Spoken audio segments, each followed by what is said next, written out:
생존 우선순위 서바이벌 프라이어리티 2025년 12월 22일자를 진행하도록 하겠습니다. 1.25 배속을 보시기 바라고요. 구독, 좋아요도 부탁드립니다. 오늘 편집 내용들입니다. 생활고에 대한 뉴스들이 많이 나왔고 그것을 좀 앞에 편집을 했습니다. 밥값 줄이려 편의점, 소개팅 저녁도 부담, 고물가에 근심 가득 시민들. 문지수 기자 한국일보에서 12월 22일 04시 30분에 보도했습니다. 썰렁한 전통시장, 장바구니도 가벼워. 송년회 회식 감소의 연말 특수 실정. 원자재 가격 올랐지만 판매가 그대로. 최근 10년 중에 올해가 가장 힘들어. 한파에 기온은 뚝뚝 떨어지는데 물가는 쭉쭉 올라간다. 흥청망청이 어느 정도 용인되던 세밑 대목은 한파보다 매서운 고물가에 이제 옛일이 됐다. 사는 사람도 괴로운 연말이라며 한숨을 푹 쉬었다. 연말 모임 줄이고 생활비 조여 매고 오른 물가에 양줄이는 소상공인. 이 사진은 17일 서울 영등포구의 한 편의점에서 직장인 이름이 기억나네요. 김지우 씨라고 되어 있는데 저렴하게 점심을 해결하고 있다. 남병진 기자. 요 사진에 그 슬리퍼를 신고 편의점에 와서 그 혼밥을 하는 걸 보니까 옆에 있는 것도 사람인데 보니까 여자 머리 같은 느낌이 들죠. 사람인 것 같기도 하고 그렇습니다. 그리고 저와 같은 늑다리들도 혼밥 혼술은 일상이 되고 있습니다.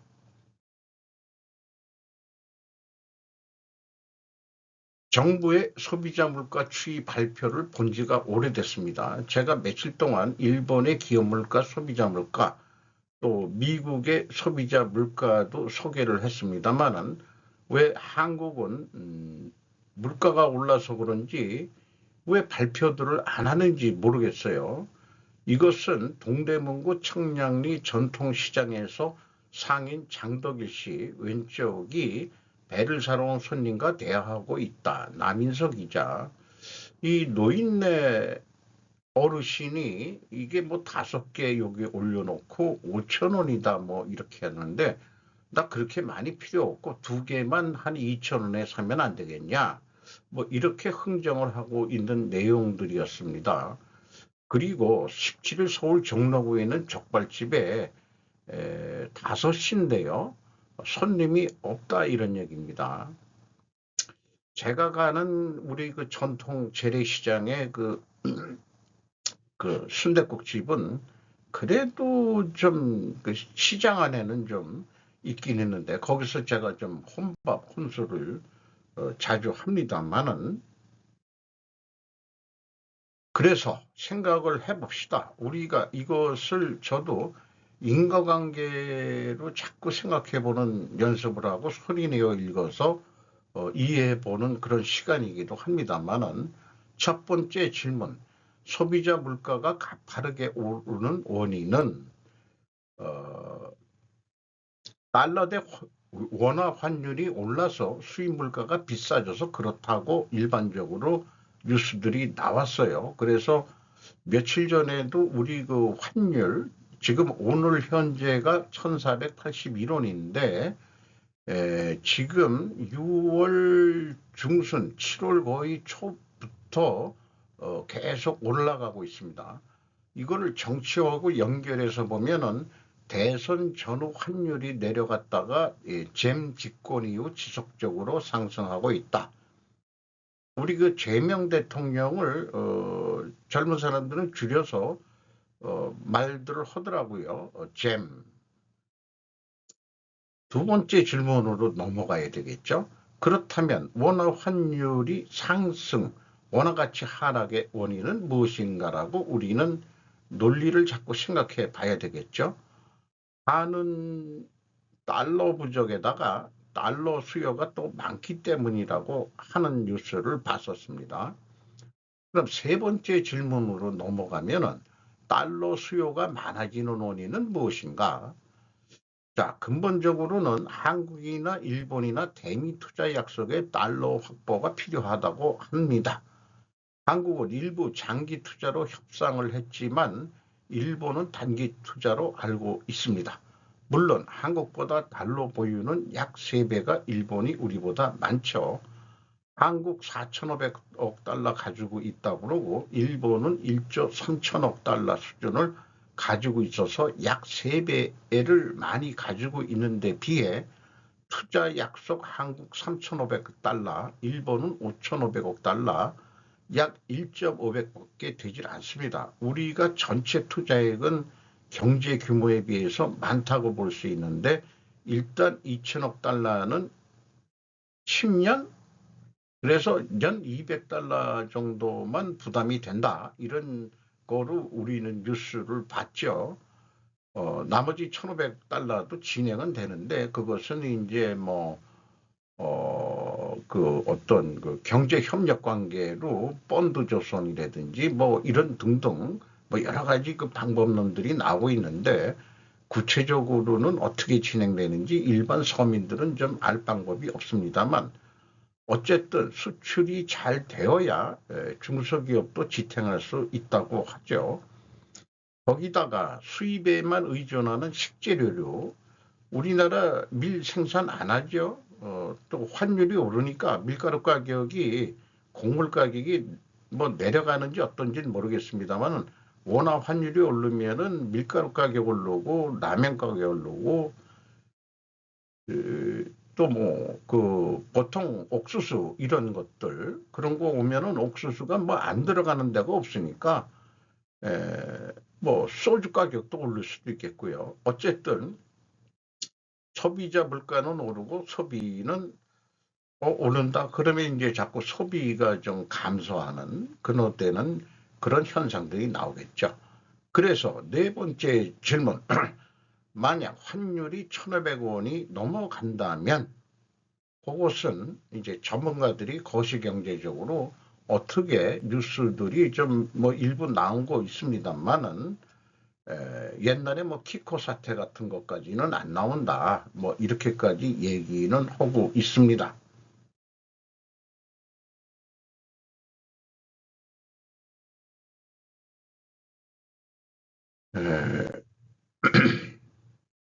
서울 아파트 월세 상승률 3.29%, 역대 최고, 불안한 전월세 시장.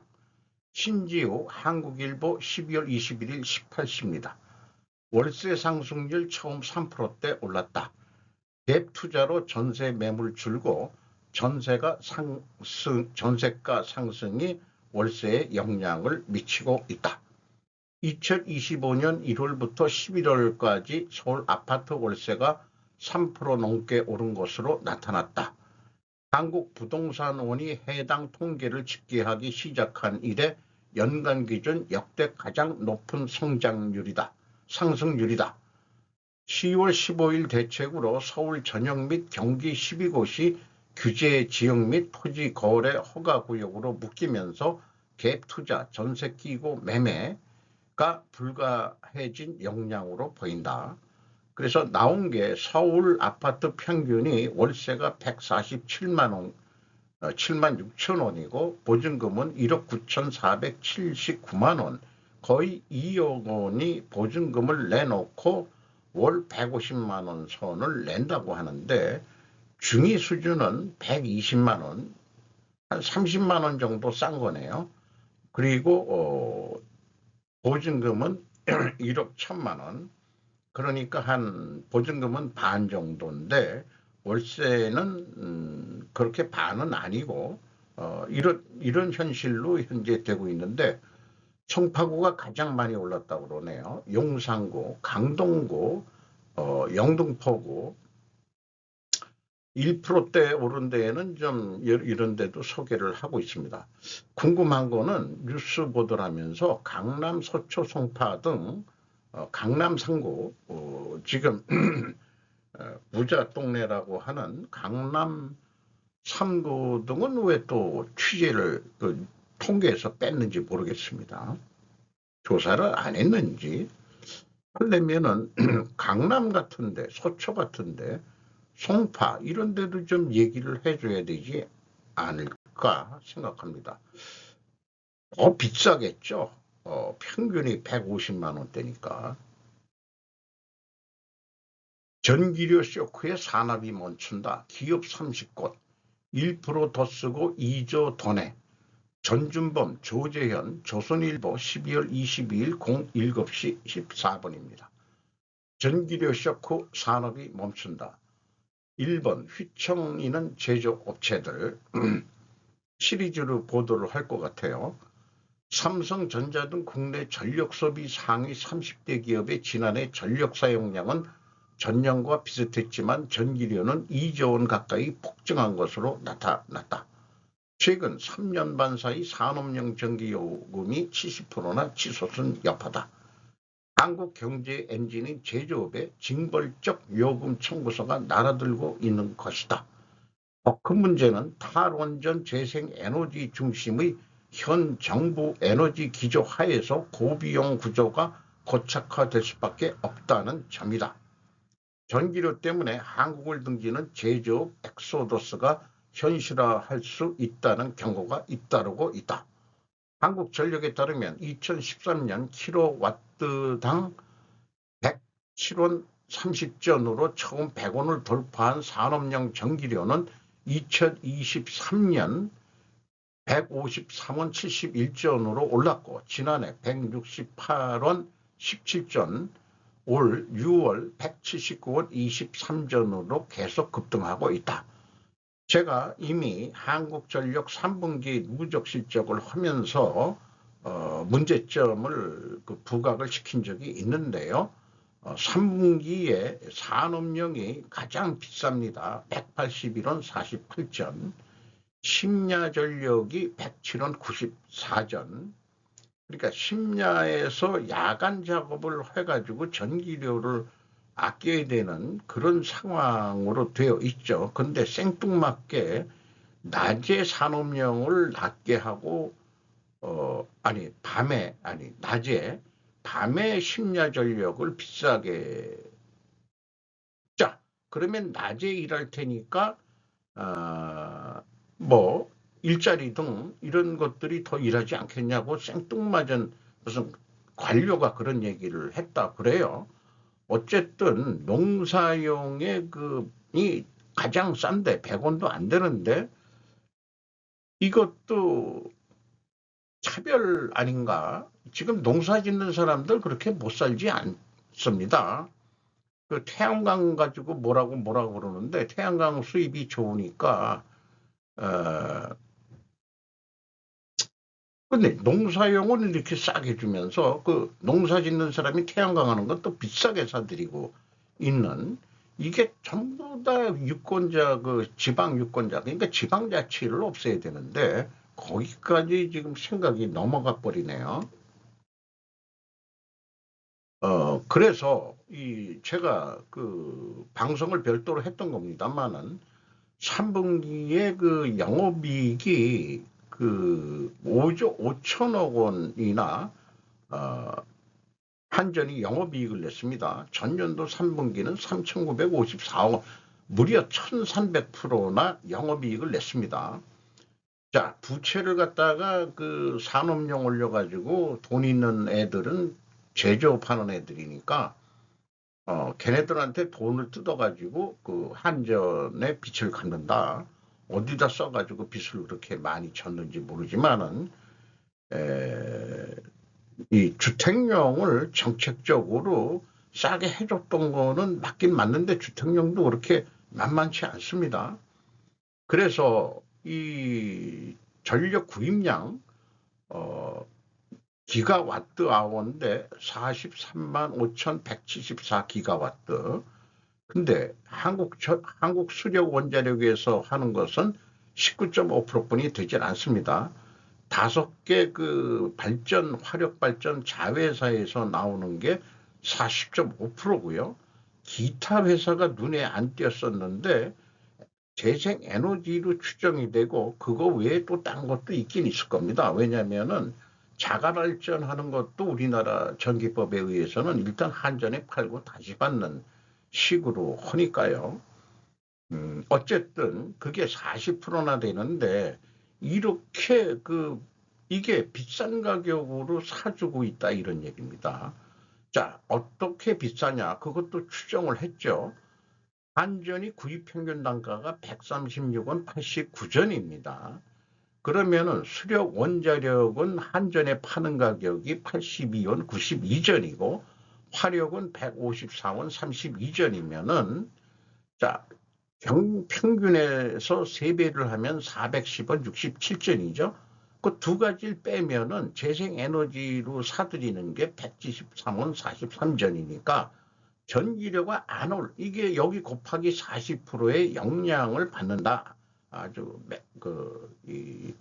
다 재생에너지, 태양광이나 풍력이라고 친다면은 그러니 전기료가 올라가지고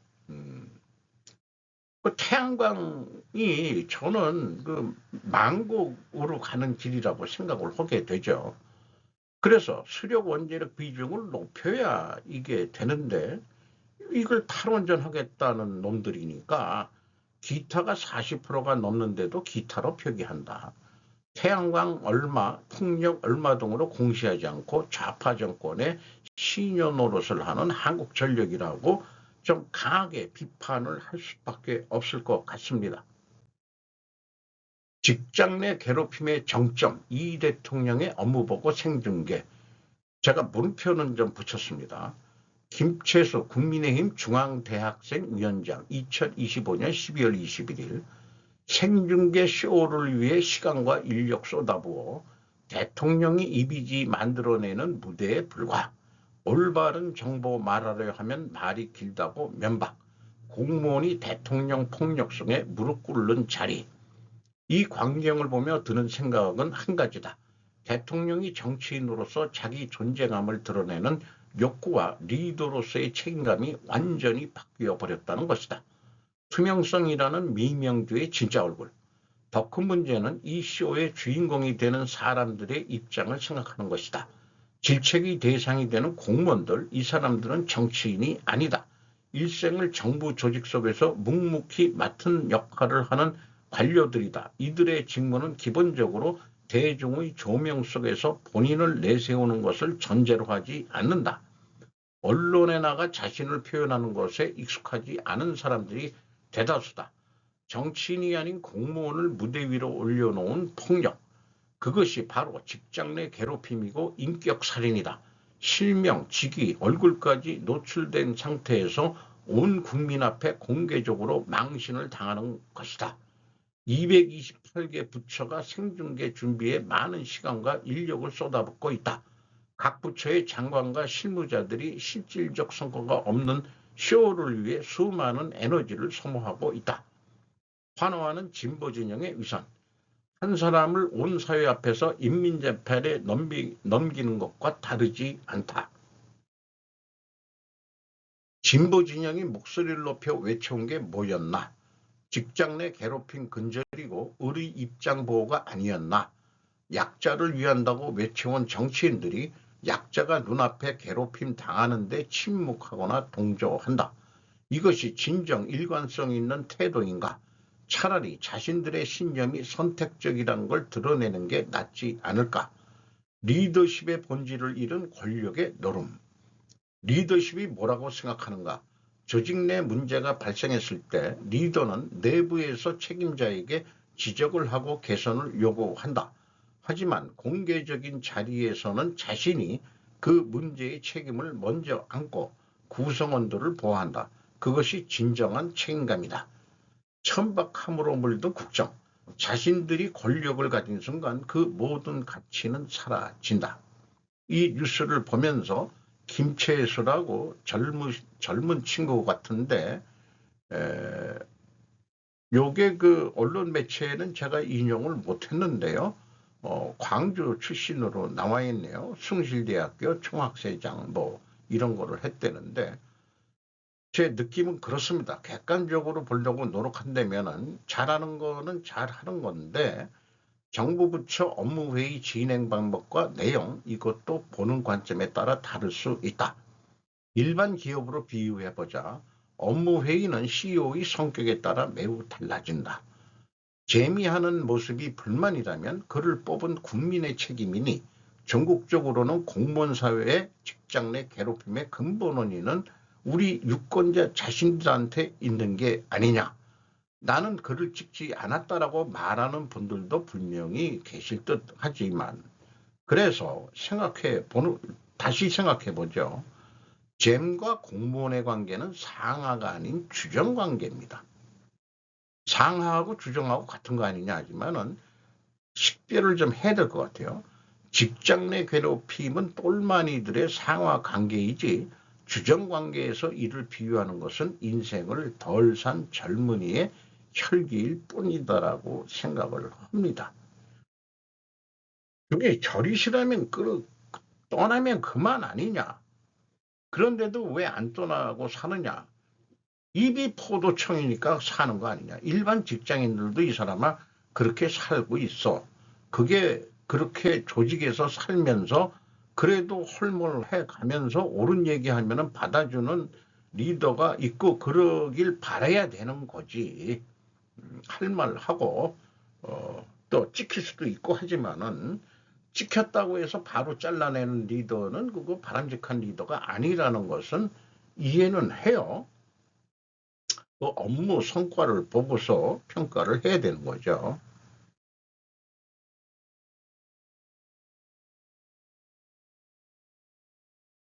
탈세계화와 트럼프 행정부 정책, 피터 자이안 12월 20일자입니다. 오늘은 탈세계화와 트럼프 행정부의 정책이 야기하는 혼란에 대해 살펴보겠다는 요약 취지입니다. 구체적인 내용은 인용을 안 했습니다. 우리 집을 가득 채우는 각종 전자제품들은 매우 복잡한 공급망에 의존하고 있으며 대부분의 생산 활동은 아시아 국가에서 이루어집니다. 이러한 상호 연결된 네트워크에 차질이 생기면 심각한 파급 효과가 발생할 수 있습니다. 미국이 아시아 수입품에 관세를 부과하는 것은 미국 기업의 공급망 참여를 저해하고 기업들이 생산 시설을 미국 밖으로 이전하도록 부추깁니다. 기술 제조 기업이 미국에서 빠져나가고 탈세계화가 계속되는 상황에서 미국 기술 생산의 미래는 점점 더 암울해 보입니다. 다음으로 인구 구조 변화와 자본 비용 상승 문제를 함께 다뤄보아야 합니다. 이 피터 자이안의 이 논리는 상관관계 논리같이 저한테는 들리는데요. 어, 잠깐만 실례하겠습니다. 네, 그래요. 나 지금 알았어요. 내 저기 내 방송 중이니까 들어와. 음, 음.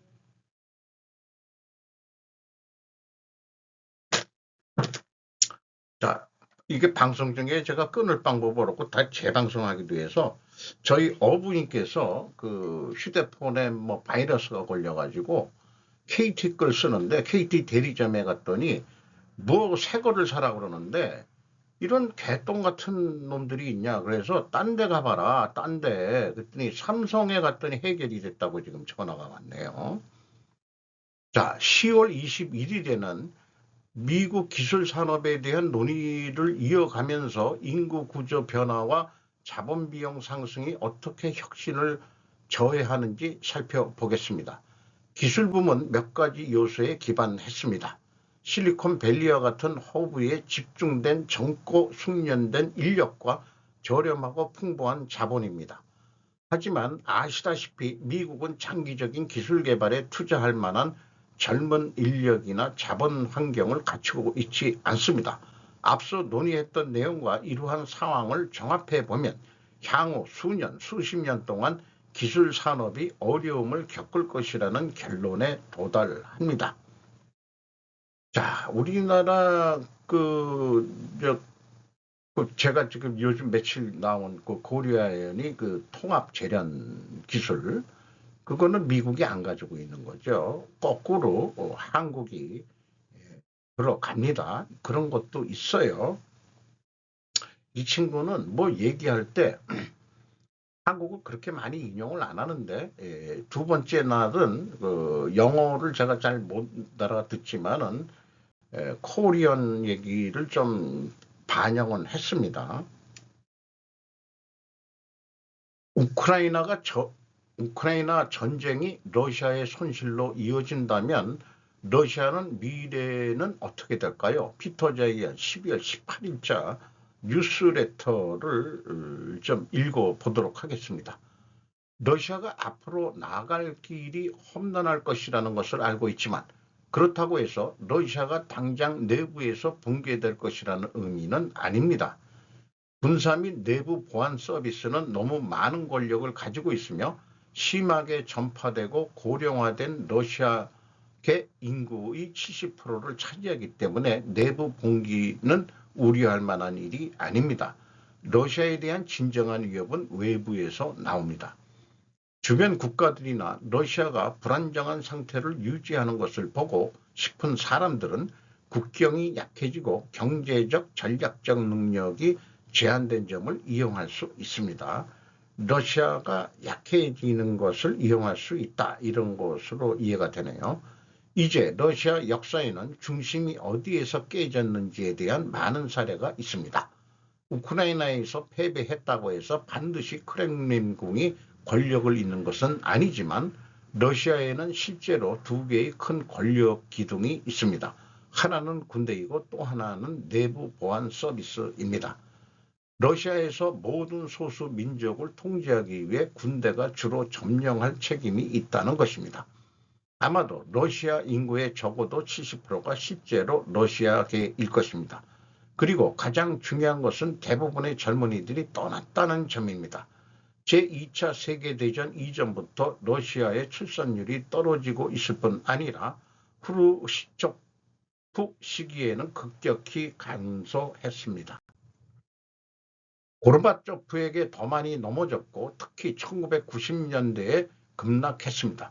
우크라이나 전쟁에서 100만 명의 사상자가 발생하고 30세 미만의 사람들이 또다시 탈출합니다.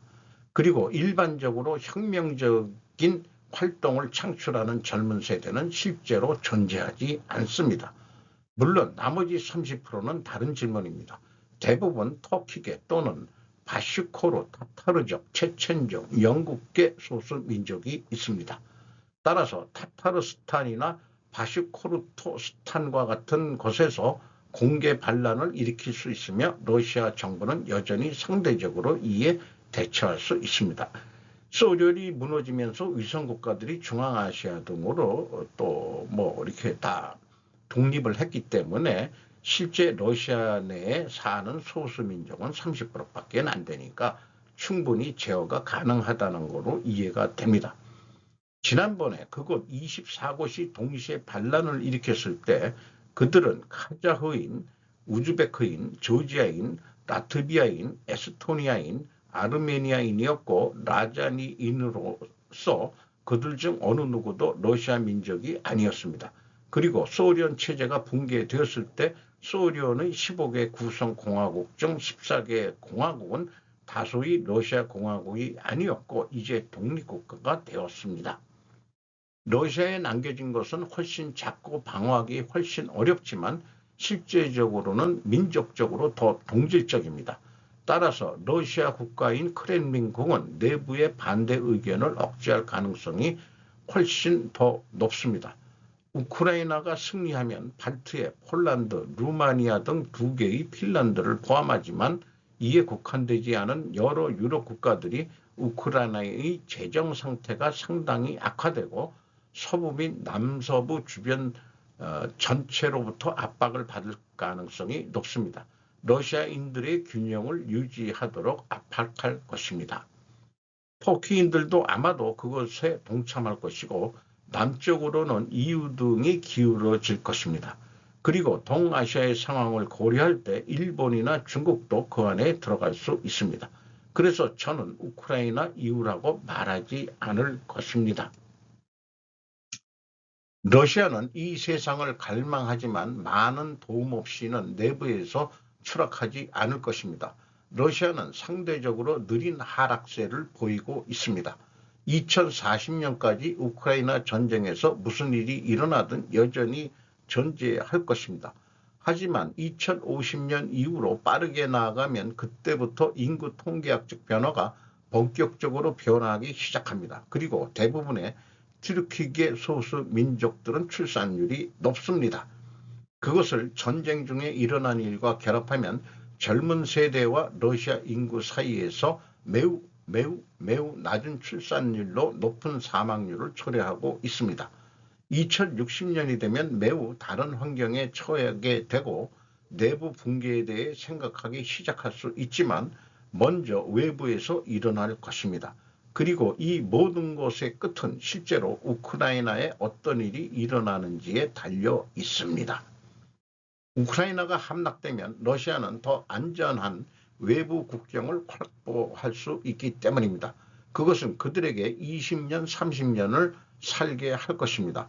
반올림 오류가 아닙니다. 그래서 그들은 처음부터 그렇게 하고 있습니다. 하지만 우리는 여전히 세기가 끝나기 전에 연방의 종말을 바라보고 있습니다. 그것은 거의 그냥 질문일 뿐입니다. 앞에 짐에 있는지 아닌지에 대한 질문입니다. 자, 러시아가 길고 북쪽인데 완전히 제 개인적인 생각으로는 러시아가 너무 길어 서로마와 동로마로 갈려졌듯이 21세기 안에 러시아는 동서로 갈라질 것 같다는 게 느낌입니다. 러시아 그 공산혁명으로 백색계 러시아인들이 밀려가지고 동으로 도망들을 와가지고 러시아 뭐 살린 그런 데뿐이고 그 어디죠? 그 중국에 지금 그 하얼빈 그런데도 러시아풍 이런 데고 많이 그 러시아가 내려왔죠. 그래서 제 생각에는 이 러시아가 힘이 약해지면은 키신저옹은 러시아가 죽으면 안 된다. 왜 그러냐? 그 중국 애들이 여길 치고 올라올 거다. 이렇게 되는데 서러시아가 동러시아하고 분리될 수도 있지 않겠냐 저는. 대신 누가 거기를 차지하느냐? 중앙아시아 투르크계가 차지하면 된다. 중국인들한테 뺏기면 안 된다. 그렇게 생각이 들어가네요.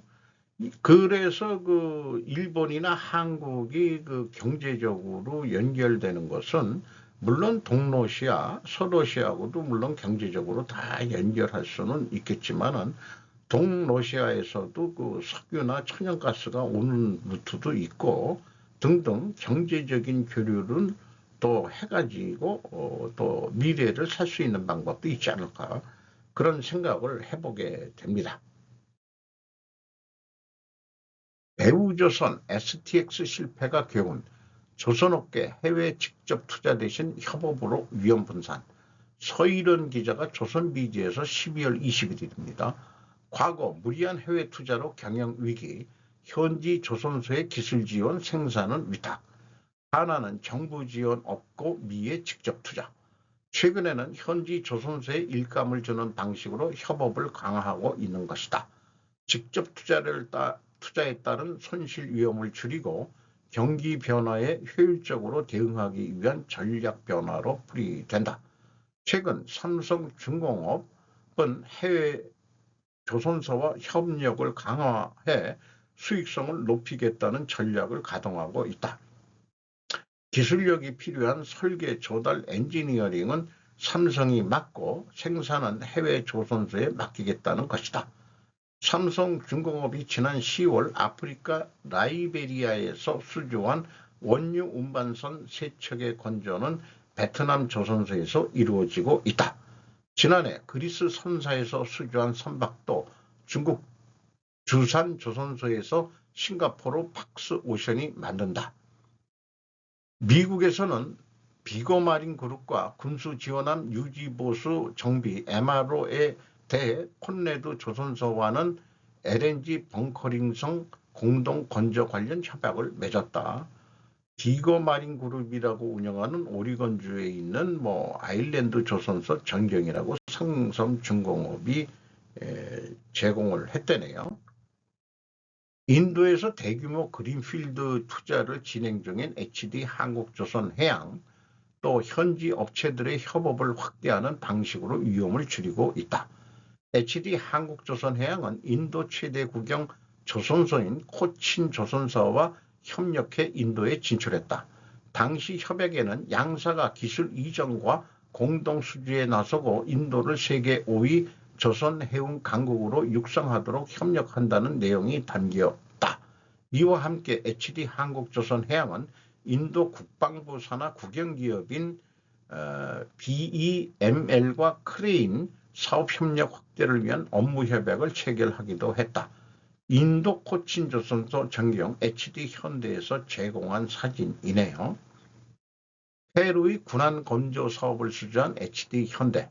역시 생산은 페루 국영 조선소인 시마 조선소에 맡겼다. 지난 9월 운영을 시작한 HD 현대의 필리핀 수빅 조선소도 인수가 아닌 임대 방식을 택했다. 수빅 조선소가 한진중공업이 들어갔다가 망해가지고 나왔죠. 그것을 다시 산 건 아니고 필리핀한테 임대 방식을 해가지고 수빅 조선소면은 남중국해 방어에 중요한 기지가 될 것입니다. HD 현대는 사우디아라비아의 IMI 조선소 건설 사업에도 참여했는데 지분은 20%만 소유할 예정이다. 사업도 선박 직접 건조가 아닌 설계와 기술 컨설팅에 대한 로열티만 받는 방식으로 진행하기로 했다. 지난해 1억 달러 약 1,500억 원을 들여 미국 필리 조선소를 인수한 하나오션의 경우 미국 정부의 강력한 조선업 재건 의지와 한국 정부의 전폭적인 지원이 있었기 때문에 대규모 직접 투자를 결정한 것이라는 해석이 많다. 이런 곳은 이렇게 삼박자가 맞아가지고 강력한 지원이 있으니까 한국 정부도 그렇고 미국 정부도 그렇고 하나오션이 필리 조선소를 인수를 했죠. 고려아연 미 재련소 제조비용 10% 세액공제의 세제 혜택까지 수익성 극대화 전망. 조은임 기자 조선비지에서 12월 21일.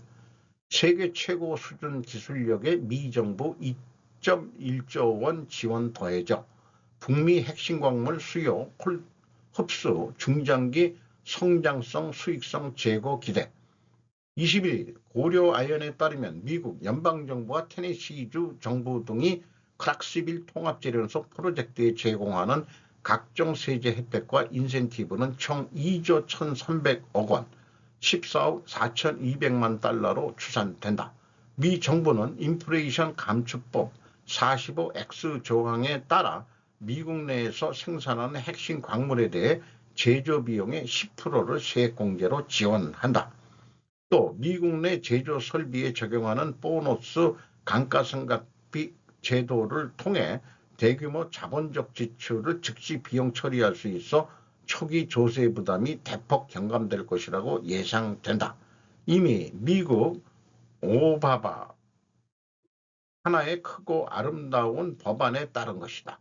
미국 정부와 전략적 제휴를 형성해 신뢰 가능하고 안정적인 공급자, Trusted and Reliable Supplier라는 지위를 공고히 하게 됐다는 것이다. 온산에 있는 온산재련소에 있는 고려아연인데 처음에 규모가 조그맣게 시작했다가 제가 알기로는 이렇게 계속 이렇게 번져가는 더 이상 번져 나갈 데가 없는 것으로 알고 있습니다. 여기 요 색깔이 풍산이 아닌가 싶은데요. 이쪽이 옛날 LS 동재련이라고 어쨌든 이런 전경 사진을 소개를 하고 있습니다. 그래서 2024년 미국의 동수요가 180만 톤, 82만 톤인데 2040년의 수요는 구리가 245만 톤, 아연은 104만 톤. 미국 내 2023년도 그 공급 능력은 100톤 뿐이 안 된다. 그리고 아연은 22톤 뿐이 안 된다. 그러면은 갭이 145만 톤과 아연은 82만 톤이 미국이 부족할 거니까 충분히 영업을 할 수 있다. 이런 얘기가 되겠네요. 갯만큼 수요 확보에 구리 재련 규모를 더 늘릴 것 같다. 홍합 재련 기술을 실현해 간 금속공학 박사인 최창영 둘째 명예회장과 기술자들에게 존경을 표하는 바이다. 아까 그 필리조선소는 요거 세 개가 다 모이는 거로 했는데 고려아연의 미국 진출은 미 연방 및 테네시 오타네요. 주정부 협약을 통해 가지고 이루어지고 한국 정부는 아무래도 간접을 해서 직접적인 정부 지원은 없어도 미국을 이렇게 진출해서 미국이 또 필요로 하기 때문에 전쟁부, 국방부가 또 투자를 하죠. 하나오션처럼 정부의 직접적인 지원이 없어도 자체적으로 록히드 마틴 및 상무부와 협약을 타결해서 진행된 결과라고 보입니다.